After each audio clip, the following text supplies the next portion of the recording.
Ayun, science. Pakuha nga. Sige. Eto. Hindi yan. Iba. Ano ba to?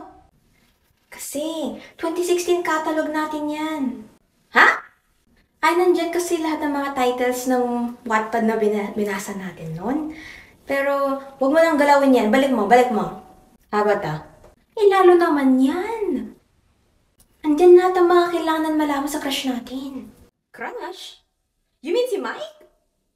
Di ba mag-MB na sila ni Angela? You know, para just in case naging boyfriend natin? Hindi. Okay, so kuhanin mo na. Mag-start na yung test.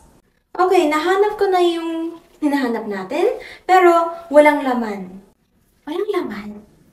Anong ginawa natin? Let me guess. Naglaro tayo, natulog, kumain ng marami, natulog ulit, nanood ng Netflix, nakipag-chat. English naman yung science test natin, di ba? Kuhanin mo na nga lang yung English natin. Malay mo, tumaas pa. Bad news, kalahatin na ng archives natin, Koreano.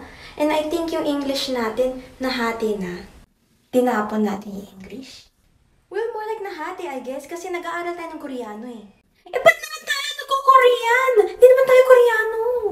Gusto mo malaman? Nakita ko dun sa archive, nakatikit sa maliit na papel, dun pa sa English book natin, nakalagay, IOU. Dun sa 2 years na yon, kailangan makapunta na tayo sa Korea at makahanap natin ang asawa natin. Ano naglagay nun? Sa tingin mo mangyayari yun?